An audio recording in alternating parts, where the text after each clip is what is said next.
They say betrayal doesn't always come with warning signs. Sometimes, it comes with kindness, with soft words, with someone asking how you really are and meaning it. I used to think I knew what loyalty meant. That if you loved someone, really loved them, you waited. You prayed. You stayed. Even when it hurt. Even when the silence between you became louder than the words you used to share. Even when you went to bed every night next to someone who couldn't see the emptiness behind your smile. I thought that was love. I thought that was what strong women did. But I was wrong. Because the truth is, you can only hold yourself together for so long before something, or someone, makes you wonder if you're allowed to fall apart.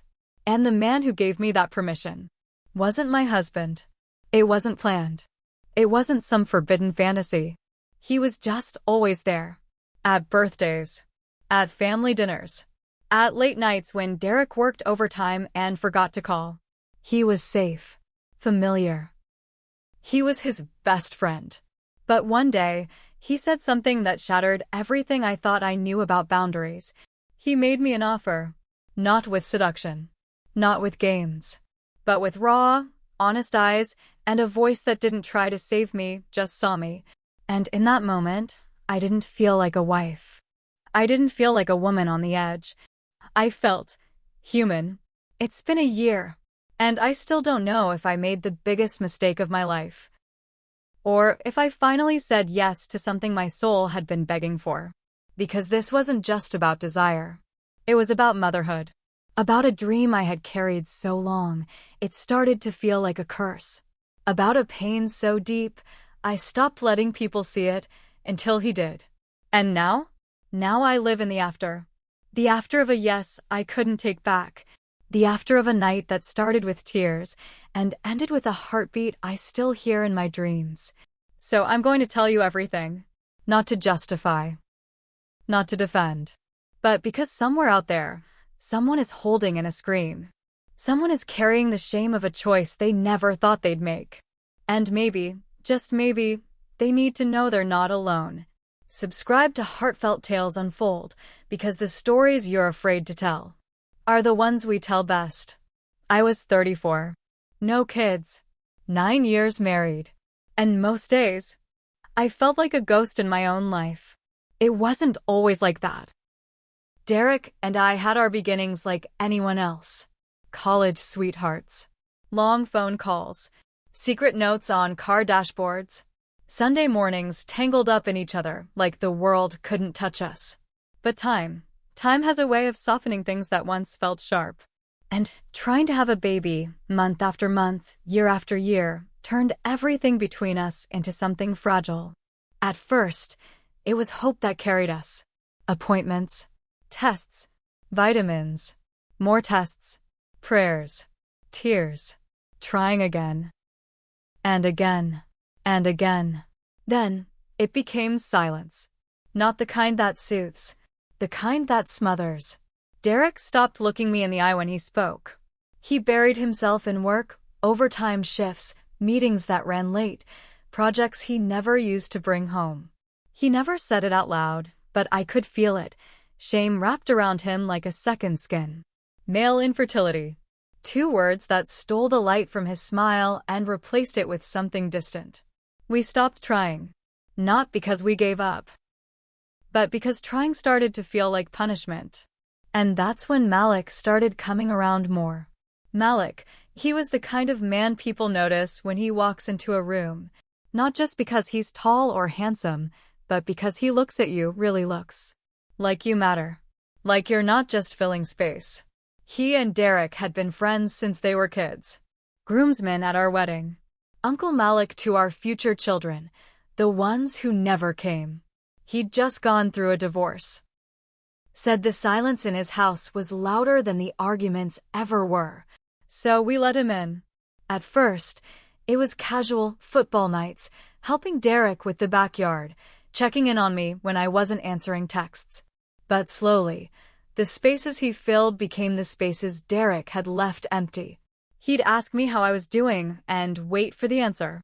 He'd notice when I wore something new.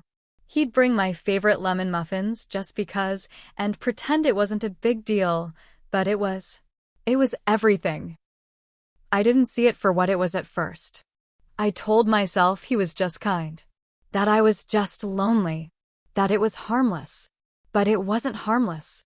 Because I started looking forward to him, watching the clock when Derek said he'd be late, hearing the doorbell and hoping it was Malik. I'd set 2 extra plates at dinner without thinking. I'd tidy the living room like it mattered. And when he'd laugh at something I said, even something small, it felt like air rushing into lungs that hadn't taken a full breath in months. One evening, we were cleaning up after dinner. Derek had fallen asleep early on the couch, TV humming in the background.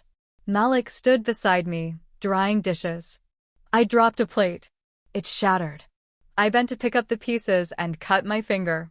He reached out, gently took my hand, and said, "You've been holding everything together for too long." I froze. He wasn't talking about the plate. He was talking about me. And in that moment, something shifted. I pulled my hand back, laughed it off, blamed the wine. But the truth is, that was the first time I realized just how seen I'd been feeling around him, and how invisible I'd felt everywhere else. That night, I lay in bed beside Derek, his back turned, breathing slow and even. I stared at the ceiling and asked myself a question I never thought I'd ask. How long can love survive when it's starving? The walls of our home were quiet, but they echoed with everything we didn't say. Every room had a story that never got written. An empty nursery at the end of the hallway, painted yellow, hopeful once, now just a door we kept shut. And Malik? He started knocking more often, checking in, bringing things, staying longer. And I started opening the door every time. It was a Thursday night. Just one of those normal, nothing special kind of evenings. Derek had suggested we invite Malik over for dinner. Said it had been a while and the game was on. I made pasta. Nothing fancy. Just something warm. Comfort food. The kind of meal you make when you're not trying to impress, but you still want someone to feel cared for. We sat around the table, the 3 of us, like we'd done so many times before. Derek talked about work. Malik joked about how we needed to adopt him because he missed home-cooked meals. I smiled, poured more wine, and tried not to look too hard at the way Malik's eyes lingered on mine just a second longer than usual. It was subtle, barely there. But when you've been starving for attention, even crumbs feel like a feast. Somewhere between refilling plates and wiping sauce off the edge of the counter, Malik made a joke about having kids. Something casual, something light-hearted. I laughed, but it caught in my throat. Then he looked at me. Really looked. And the joking stopped. He didn't say much. He didn't have to. The way his eyes softened, it felt like he was asking something without saying the words. And for the first time in a long time, I didn't feel like a wife stuck in limbo. I felt like a woman. A whole woman. Seen. Not for what I'd lost, but for what I still was. Derek barely noticed. He was halfway into the game, nodding absently, already emotionally elsewhere. The night moved on, dishes were cleared, and Malik left with a warm smile and a hug that lasted 1 heartbeat longer than it should have. But I didn't forget that look. I carried it with me. 2 days later, Derek had to travel for work, just overnight. He left early, kissed my forehead like a brother would, and reminded me to lock the door behind him. That evening, the silence in the house felt heavier than usual. I poured myself a glass of red wine and sat in the kitchen, lights dim, half a meal still sitting cold on the stove. I didn't expect anyone. I didn't even want company. Then the doorbell rang. It was Malik. He smiled like he hadn't planned it, but something about him told me he had. Said he was just passing by, thought he'd drop off a book he'd mentioned the other night. Something about second chances and starting over. I let him in without thinking. We sat on the couch. No TV. No distractions. Just the kind of quiet that dares you to say things you shouldn't. He asked if I was okay. I said yes. Then I said no, and the tears came before I could stop them. I told him I was tired. Not physically, but in the kind of way your soul gets tired after waiting for something that never shows up. I said I didn't know who I was anymore. That I felt like a house with all the lights off, waiting for someone to come home. He didn't try to fix it. He didn't tell me to be strong. He just listened. And then he shared. He talked about his divorce. About watching someone fall out of love with him and not knowing how to stop it. About how lonely it feels to lie next to someone and still feel like a stranger. There was this moment, so quiet I could hear the ticking of the clock on the wall, when he looked at me and said, "You still want a child, don't you?" I froze. He wasn't judging. He wasn't fishing. He was just asking. I nodded. He leaned forward, elbows on his knees, voice barely above a whisper. And he said, "If you ever decide you want to do this, you wouldn't have to do it alone. I'd help you. I'd give you that. No strings. No expectations." My heart stopped. I laughed. Not because it was funny, but because it was terrifying. Because I didn't know what else to do. I told him he was crazy. That he didn't mean that. That he'd had too much wine. But he just looked at me and said, "I mean it." He didn't touch me. He didn't move closer. He just sat there, letting the weight of his offer hang in the room like smoke. When he left, I stood by the door long after it closed. I replayed it over and over in my mind. The words, the tone, the look in his eyes. And somewhere deep inside me, a part of me hoped he wouldn't take it back. After that night, nothing between us changed on the surface. There were no confessions, no lingering touches. But inside me, everything was different. I couldn't stop thinking about it. About him. About the offer that didn't come wrapped in romance, but something heavier. Something that sounded a lot like salvation. I kept telling myself it was insane. That it wasn't real. That he'd take it back if I brought it up again. But he didn't. And I didn't bring it up. Because I didn't want him to take it back. I started replaying that night over and over in my mind, like a song stuck on repeat. His voice. The softness in it. The stillness in the room when he said those words. And the way a part of me felt something light up. Not lust. Not thrill. Just hope. A dangerous, fragile kind of hope. And it broke me. Because it wasn't just a baby I was aching for. It was meaning. It was mattering. It was the chance to finally feel like something inside me was growing, not dying. Every time I saw the empty nursery, I'd picture a crib filled with warmth instead of dust. And sometimes, late at night, I'd close my eyes and see a little boy with soft brown curls and Malik's eyes. I'd jolt awake, my chest tight, shame crawling up my spine like fire. Because how could I dream of something like that? How could I imagine building something sacred on the ruins of something sacred? I started avoiding the nursery altogether. I buried myself in distractions. Rearranged furniture that didn't need moving. Cleaned the fridge twice a week. Folded laundry with military precision. Because if I kept moving, I didn't have to sit with the truth. But truth doesn't wait to be invited. It lives under your skin. It whispers when you're alone. It flares up when your husband walks past you in the hallway and doesn't notice you're crying. Derek, he tried. In his own way. But I think he was grieving too. Not just the baby we never had, but the woman I used to be. The woman who laughed easily. Who touched him without hesitation. Who didn't flinch when he said, "Maybe we should take a break from trying." But I wasn't her anymore. And I think he didn't know how to love the version of me that was left. I started looking forward to Malik's messages. A photo of a new recipe. A meme. A song. Simple things. But they made me feel remembered. He never brought it up again. The offer. But every time his name lit up on my phone, my heart did something I couldn't control. And that scared me. Because I was still married. Still wearing the ring. Still pretending that time and prayers would heal what silence had stolen. I started asking myself questions I never thought I'd ask. Was God testing me, or was he sending me a lifeline? Had I been so wrapped in grief that I stopped believing joy could still find me? Was it betrayal to want something so badly you'd take it from the wrong hands? I cried a lot in the shower. It was the only place I could let the tears fall without having to explain them. The water would drown out the sobs. And for those few minutes, I didn't have to be strong. I didn't have to smile. I didn't have to pretend. Some nights, I'd lie awake beside Derek, his breathing steady, his arm flung over to my side of the bed out of habit, and I'd stare at the ceiling, trying to remember what it felt like to be wanted. Not needed. Wanted.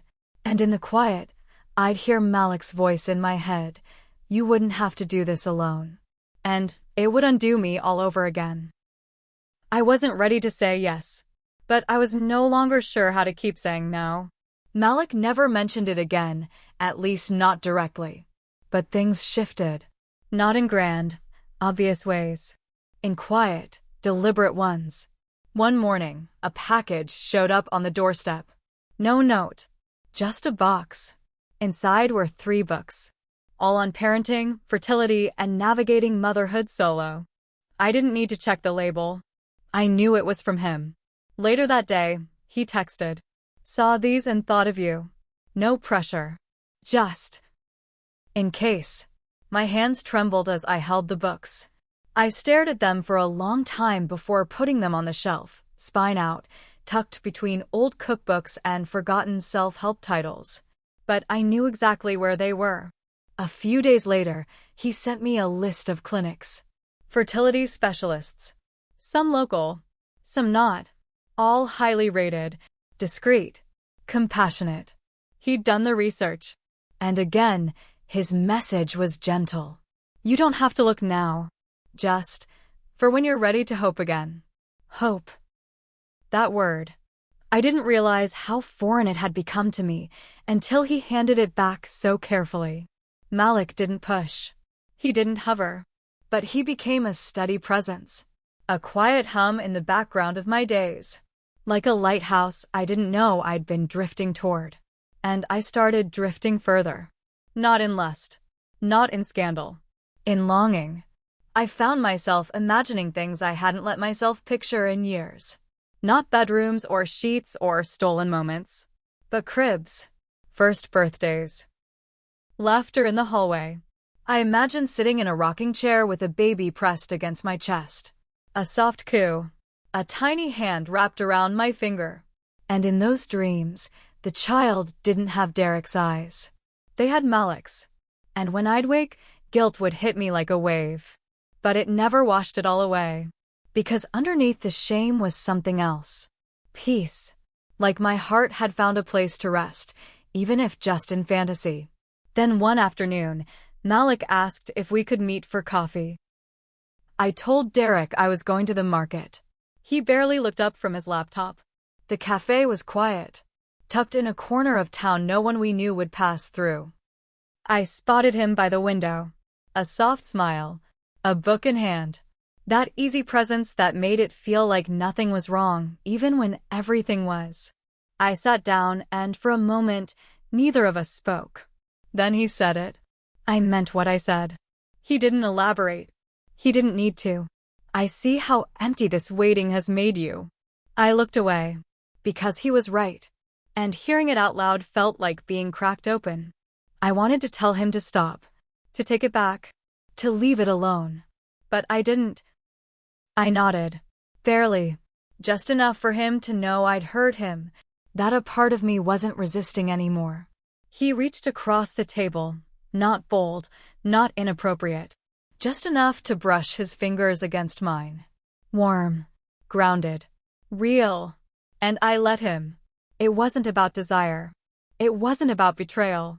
It was about being touched. Being held in someone's gaze like I still mattered. And I knew, in that moment, that something inside me had shifted forever. When I got home, Derek barely noticed I'd been gone. Dinner was cold. The lights were off. He was in the study, pretending to be busy. We didn't fight. We didn't speak. But there was something colder between us than silence.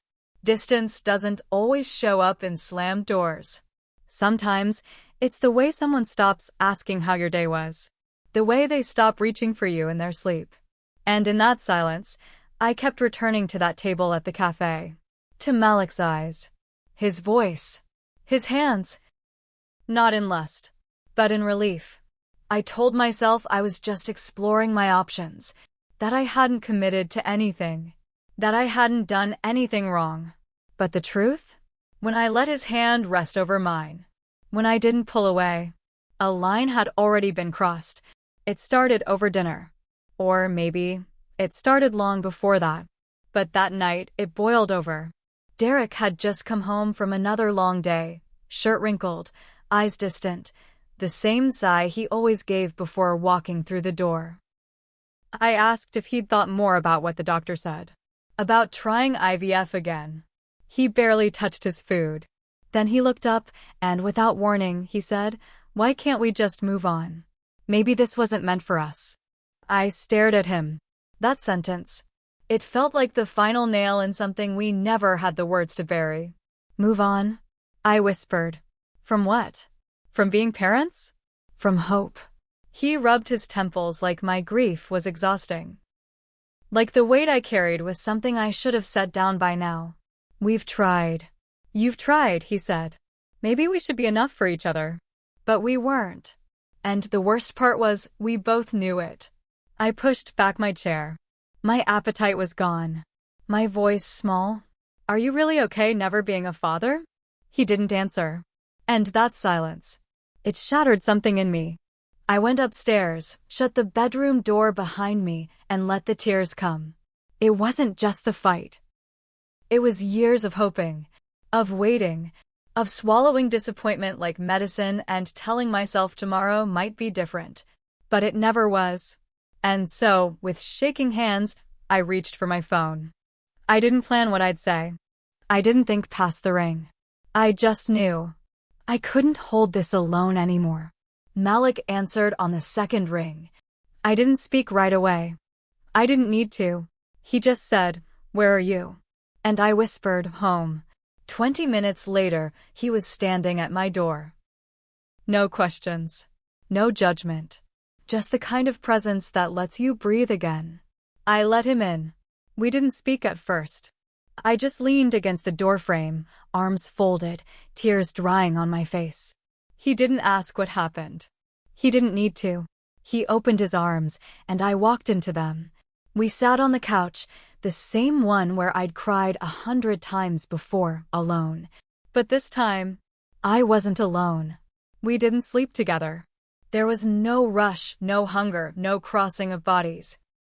We just lay there, fully clothed, his hand holding mine like it was the only thread keeping me from unraveling. The house was quiet. The lights were low. My heart was still racing, but my body had finally stopped trembling. He turned to me, brushed a strand of hair from my cheek, and whispered, "Let me give you what you were meant to have." My breath caught in my throat, because in that moment, I wasn't just a woman grieving what never came. I wasn't just a wife watching her marriage dissolve in slow motion. I was something else. I was a possibility. And for the first time in years, I felt like maybe, just maybe, I didn't have to live the rest of my life waiting at the edge of an empty crib. A few days passed. But the night on the couch with Malik didn't leave me. It lingered. Not as guilt. Not even as regret. But as a strange kind of peace. The kind that comes when something heavy has finally landed, even if it landed in the wrong place. I told myself I wasn't deciding anything. That I was just exploring. So I made an appointment. A consultation with a clinic Malik had quietly recommended weeks before. Discreet. Compassionate. No judgment. I didn't tell anyone. Not even him at first. It felt too sacred. Too close to the part of me I'd buried beneath years of waiting and aching. But a few nights later, Malik came by. We sat on the porch.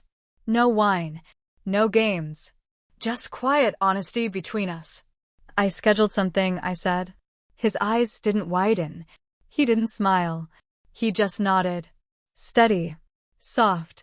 "Do you want me there?" he asked. I didn't answer. But the fact that he asked, that mattered more than I could explain. 2 mornings later, I slipped the confirmation slip into my purse and left it on the kitchen counter without thinking. I didn't notice Derek standing there when I walked back in. He had the paper in his hand, his fingers white around the edges, his face unreadable until it wasn't. "So you're just going to have another man's child?" he asked. His voice wasn't loud. It wasn't angry. It was stunned, empty. Without even telling me? I opened my mouth. Nothing came out. Because what could I say? That I'd waited for him to see me? That I had begged God in the quiet corners of my heart for him to fight for us, and he never did? That I had grown tired of being a question no one answered? My silence filled the room. And it broke him. He dropped the paper, walked out the front door without another word.